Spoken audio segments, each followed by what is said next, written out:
Hey friends, welcome back to my channel. My name is Jennifer and I am a full-time reseller. I sell undervalued goods on eBay for profit. So if you are here for reseller tips, you've come to the right place. Today I am going to show you a few different things. This is kind of a mishmash video. I want to show you what I am doing with my inventory to increase sales, to remove old items, and to organize. I mean, those are major parts of an eBay business or any reselling business. So I want to show you how I'm going through my boxes, getting ready for a ginormous, I'm using that as a word, ginormous garage sale to get rid of inventory. But before I do that, let me show you just a quick teaser because you are not going to want to miss this sale, okay? These vintage rock, classic rock, not vintage rock, I guess, classic rock albums sold for a ridiculous amount. Ridiculous. So you are going to want to stay tuned to see what these sold for. All right, let's dig right into how I'm going to organize my inventory and give you some tips along the way. If you like reseller type videos, be sure to subscribe to this channel. I really appreciate it. And enjoy. All right, so welcome to my storage side. On the back side of the camera, that's where I do my listings. That's my computer, that whole setup. So now you're on the other side of the camera, and this is all my inventory. So my system is banker boxes.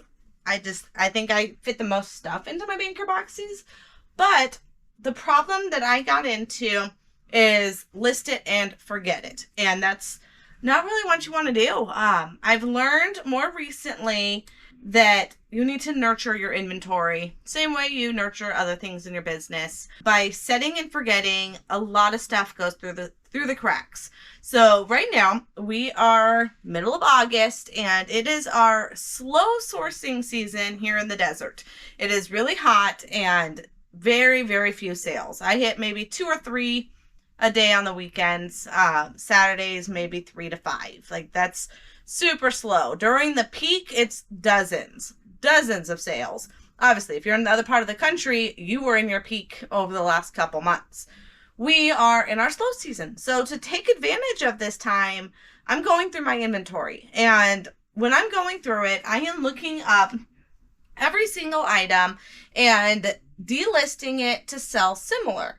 And as I'm doing that, I'm seeing what it's selling for and if it's worth me holding on. If I've had this item for multiple years and no action on it, I'm just delisting and putting in a pile for a garage sale.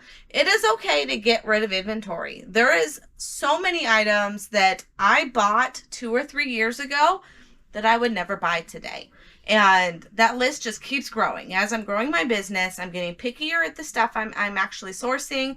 And I'm just sourcing better quality. I'm sourcing things that people want to buy.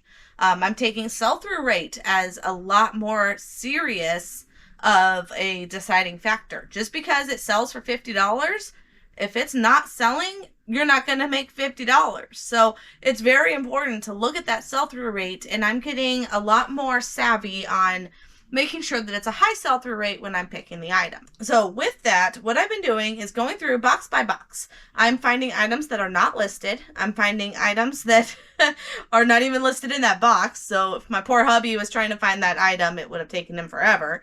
But the biggest thing is just to go box by box and evaluate what's in that box.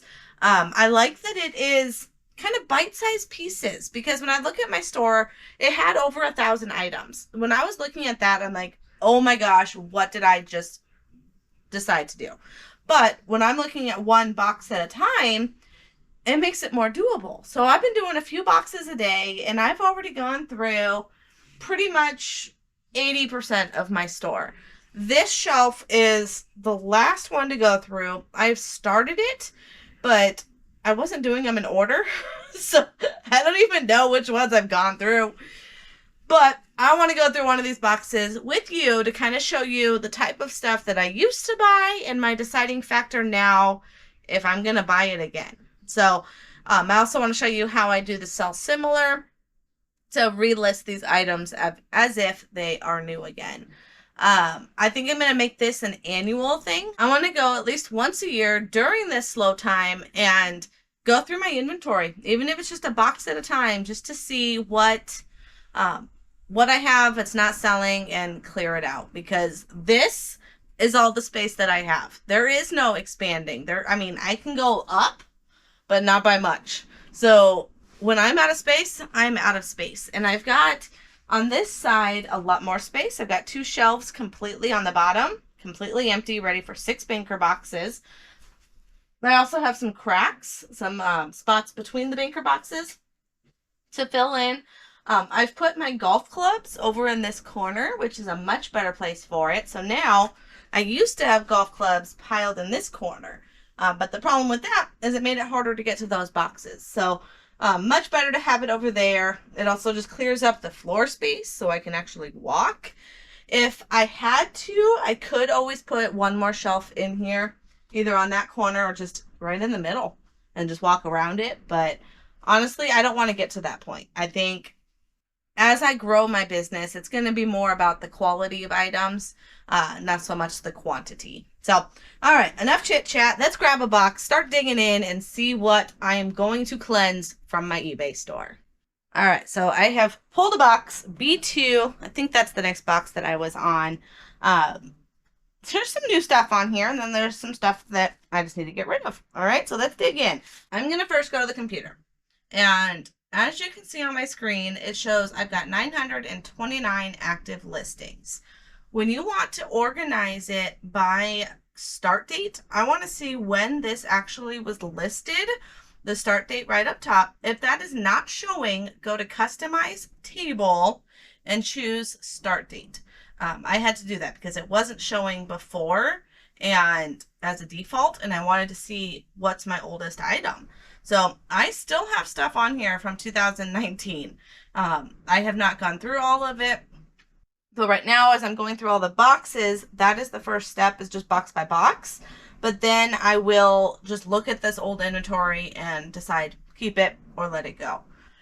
Because some of this is not in an inventory. So if it says custom SKU here, this one is AA7, but these Disney plushes, those are just in a garbage bag.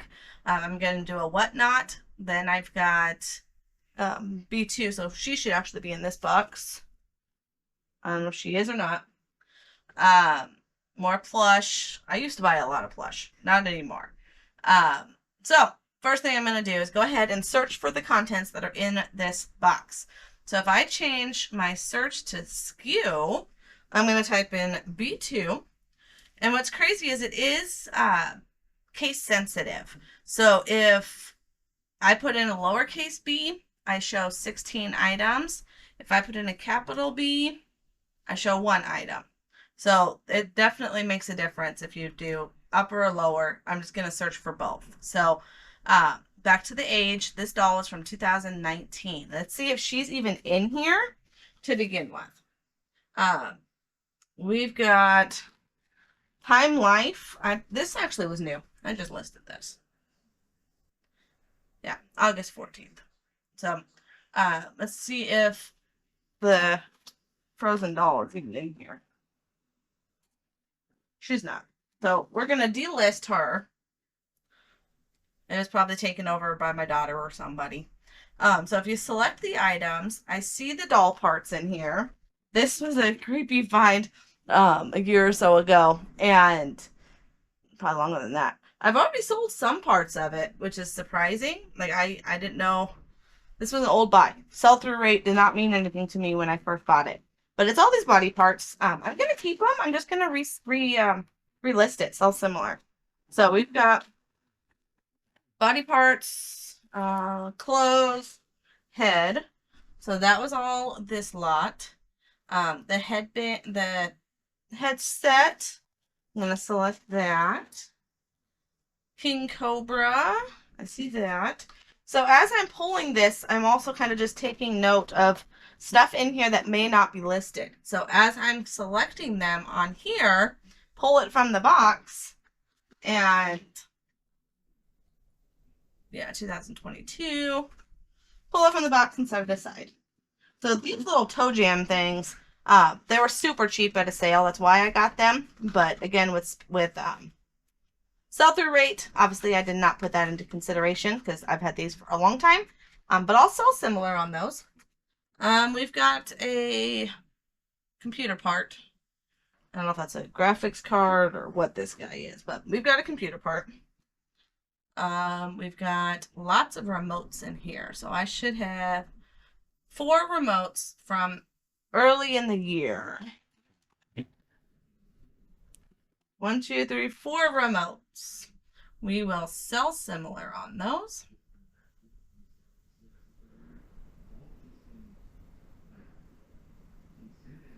And then these items, July 27th. Yeah, it's not even a month old yet. So, we've got the controllers in here.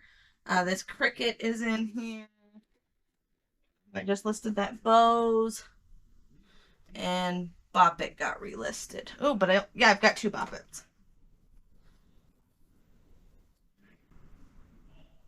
From August. So, all right, I'm going to end these items. Action, end items. 10 listings, end.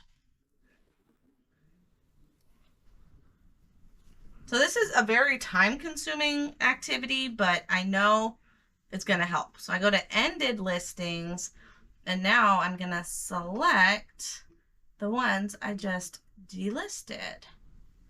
Minus the doll, because she's not even in here. Okay. So we've got 9 items selected. They all say the B2. Okay, then up top, we're going to go sell similar.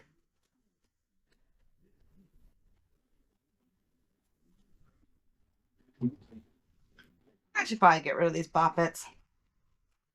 But, I'll relist them for now. Then when I go through it one more time in 6 months to a year, I can then decide if I want to go ahead and pluck them. But those do sell. It's definitely not a huge flip, but they sell. All right, get my foot jam things and the computer part. All right, so now that it says these are the items to sell similar, yeah, you can see these remotes are all small potatoes minus the Samsung. Okay, so box number 1 went through, decided keeping it all in the store. I also have already taken probably 200 items to this garage sale, and I'm getting overwhelmed. So some of this stuff is just going to stay in my store until I do another purge. If I know that that's the one shelf that I need to go through again in 6 months, it's going to be a lot easier to go through. I was a lot more aggressive on the rest of the store on pulling a lot of items. So that last box is going to be the last one I'm going to go through. That is the last one that I need to go through. But you kind of get the idea. I'm going through and I'm going to go back into my store and look at the items that I have listed back from 2019, find it in my store, and decide if I'm going to keep it or not, or just sell similar. A lot of the plush, I'm going to go ahead and delist and start working on a whatnot. I think garage sale, I'll be lucky to get 50 cents.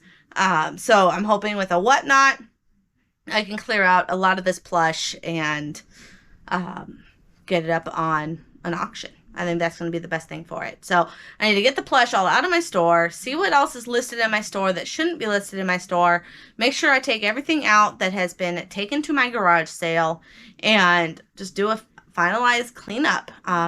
Call it spring cleaning, fall cleaning, whatever it is. But I want to take advantage of this slow season and clear out any old inventory. So hopefully this made sense. Hopefully I didn't go on a tangent that wasn't helpful, but I think just knowing that it's okay to get rid of old inventory, that's why you buy it right in the first place. If you're buying these items for just a few bucks and you've had it for 2 years, it's time to let it go. And cost of business, write off the deduction of what you're donating and get it out of your store. And the best part is that was your education.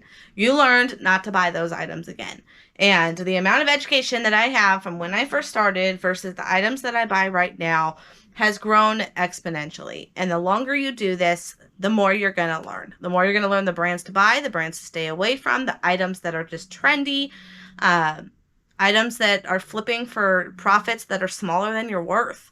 I used to be fine with flipping $5 items, and now time is money. I don't want to take the time to take pictures, package, store, ship a $5 item. So you just have to decide for yourself and for your business what profit margins you like, but make sure to keep up with the times. If your business model has changed, if items you're picking has changed, get rid of the old stuff. There's no harm in it. All right, so now that we have gone through everything that is going to help clear out my inventory, the best way to clean out inventory is sales. So let's dive into the items that sold. This is Thursday morning. These are Wednesday sales. And thank you to the power of editing. I've already shipped all of those. So let's go ahead and review everything that sold this morning and enjoy. All right, so now that you know how I am organizing my inventory and how I'm clearing out the old inventory, making sales is an easy way to clear out your inventory, right? We buy stuff to sell stuff. So these are items that sold pretty quick. I picked up these records last weekend. This is Thursday morning. These are Wednesday sales, and I picked these up last Friday at an estate sale that was an absolute gold mine. Gold mine. I cannot believe these were still there. They did kind of a crappy job on advertising. They put an ad up on, I want to say Facebook or one of those, but they never did any signs. So a lot of people in the area, they don't go by the advertisements. They go by just signs on the road, which a lot of people do. So they didn't have really good signage. It was kind of in this kind of like a townhome subdivision with all the houses were all attached. But you had to sometimes walk through these different walkways, and it was hard to find their unit. But I found it, and right when I walked in was a box of classic rock records. Kiss, ABBA, Greg Allman, Eagles, Monkeys. Oh my gosh. This is a giant box of 41 albums. 41. So what I did was I went through this box originally and I cherry picked. I went through every album. There was probably 55, 60 albums, and picked out the ones that were worth the most. Those ones I listed individually. The leftovers went in this lot of 41. This lot sold for $250. I still have 10 albums listed, 9, because this one also sold. This guy sold for $55. I paid at this sale $170 for everything. All these records, cases of cassettes. I've sold cassettes before. I sold a lot of, I think there was like 60 or 70 cassettes, and it sold for over $400 of classic rock. So this guy knows his music, and this is going to 50x. I can't even fathom how much this lot is going to make. I'm thinking well over $1,000 easily. So between the albums, the cassettes, classic rock concert shirts, CDs, shoes. Oh my God. I don't even remember everything I got. But as far as the price of these albums, I'm going to say right around a $50, $60 cost of good for all of it. All right. So that was the serious sale of the day. But we had some other very good sales that it's just going to be hard to top that. But we can't forget them. So we've got some Solomon shoes. These are, or were, from my shoe dealer. $30 for brand new shoes in their box. I've had these, it's been a few months, but with doing that inventory refresh, I'm selling stuff that I've had for a while and just relisting it. And it's telling eBay that it's a new item. So older stuff is selling, the older stuff that I'm keeping. So this is an international sale, and it sold for $97. So they did ask for a VAT receipt to be included. So when you go into eBay, they have a paper that actually said VAT details, VAT amount. So it was something about customs and him not paying taxes twice or customs twice or whatever. So eBay provides that. I went ahead and printed it out, and I'll put it with these shoes when I pack it. So I told you the other record sold for $55. I had 6 items go out on a random Wednesday. Gross profit, $760. Wow, that is my hottest Wednesday in forever. And I definitely give credit to what I am doing to my store. All right, another really good sale. Spoons. 4 spoons. These were from an estate. This is the estate that was for my sister's mother-in-law. So it was definitely weird to go through her house. I have known her for, I mean, gosh, since I was born. My sister has been married to her husband for over 20 years. And gosh, I think it's 95, like 25 years? 30 years? Hold on, how old am I? Okay, I think they're like 30 years married. So I have known her mother-in-law forever, okay? So it was hard to go through her house and shop at her estate sale. And there were some items I picked up before the sale, but a lot of the bigger items that were going to be very noticeable because they hired a big company to run this sale. So I couldn't go in and buy all the stuff of value or they would have known it. So day of sale, I went in, I bought a couple things, but then I spotted a few things that I wanted to go back on day 2 that was half price sale. So half price day, this silverware was originally $42, $45. I got it for 20 something dollars on day 2. 4 of these spoons. These are Oneida 1810 Flourish design. You want to make sure you find out what the design is when you're listing silverware. So these ones were the Flourish design. 4 teaspoons sold for almost $100. $87 is what these 4 spoons sold for.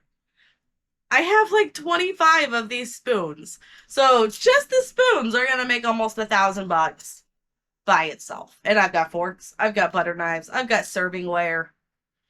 Yeah, and other resellers, other people walked right by it. So definitely put this on your BOLO list. Silverware is always good to look at. Okay, and another one that was a definite BOLO is this Pioneer Woman butter dish. This little guy is super adorable. I spotted it local thrift. It was either $2 or $4. But it was less than $5 for this. And this little butter dish, I looked it up while I was in the store because I'm like, okay, this is super cute, definitely unique. I looked it up and I had the only one available. There were like 3 sold, so it wasn't a hot item, but I had the only one. So I priced up at $50 and it sold within a couple weeks. So when you have the only one, you can name your price because you have the only one. I didn't want to price gouge. The last one sold, I think, for $39. So I added $10 to it, and I always have offers turned on. So if somebody still wanted it for $39, I probably would have taken it. But I'm happy to sell this guy for $50. Okay, then Miami University. Old sweatshirt. I paid $1 at Dollar Days at my local thrift. This was a different local thrift. I don't go there very often, but they had all clothing for $1. So I paid $1 for that. It took a while to sell. I think I've had it for at least 6 months. Relisted it in this little redo, and it sold for $40. So unbelievable sales for a Wednesday. And hopefully you learned a lot in this video because I definitely covered a lot. It was a long one, but hopefully it's worth it. And if you learned something, make sure to let me know down in the comments what you enjoyed. If there's any other questions that you might have, I would love to do a video answering that for you. Because chances are, if you have that question, someone else does too. So I love putting out content, teaching people about the reselling business. And make sure you like this video, subscribe to the channel if you haven't already. Have a wonderful day, and I will see you on the next one. Thanks for watching.